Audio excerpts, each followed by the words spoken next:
World has been nothing but crazy nowadays, but what's currently happening in Hollywood is next level crazy. Mel Gibson is exposing the industry through the film Sound of Freedom, and boy, oh boy, he didn't hold back. Number one fear is public humiliation, okay? From uncovering what the elites are doing to their involvement in nasty businesses, Mel is ready to tell it all. I had a whole bunch of weird paranoid suspicions about what the hell was going on because there was a lot of stuff I couldn't understand. Right. But wait, there's more, because aside from this, another famous name was caught in the middle of this scandal, and you'll be shocked once you find out who this person is. So what exactly did Mel say?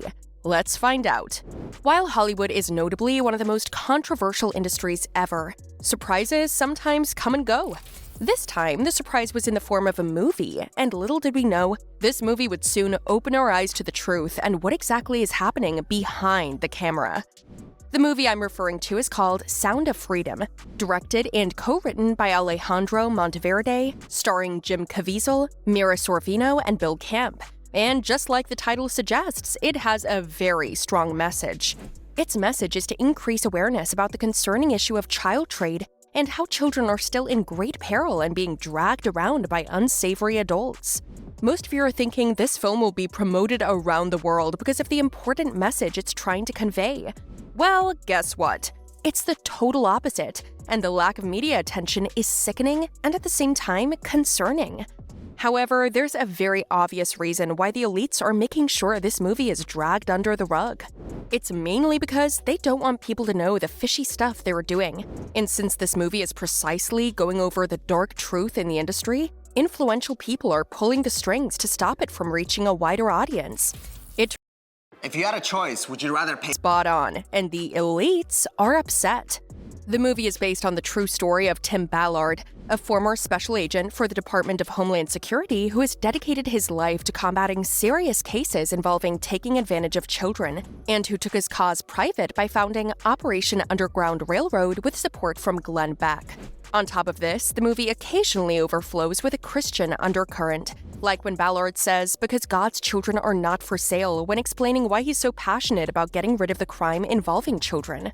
So you can say that the movie is somehow an advocacy effort, as well as to help shed light on this issue and hopefully eradicate these social problems.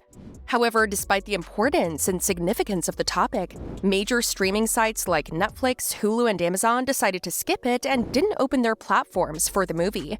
It was surprising, to say the least, because these platforms have always been very supportive of these causes. So why did they refuse the Sound of Freedom?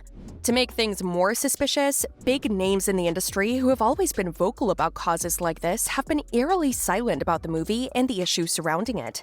And as a result, it seems like Hollywood has collectively decided to turn a blind eye to very important social issues that's going on in its industry.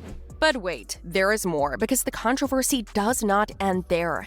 We're only at the tip of the iceberg, because more dirt about these alleged industry elites is coming out of the bag. For those who don't know, Sound of Freedom was initially under Disney, but House of Mouse suddenly scrapped the project, and people were confused as to why.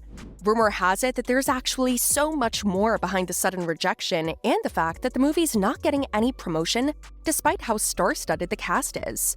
One of the alleged reasons is that these platforms deliberately turn a blind eye in order to prevent the issue relating to child trade from reaching a global audience and to protect the elites who are pulling the strings. Mel Gibson actually hinted about these industry elites way back in 1998. Fans started to connect the dots. I wanted to leave.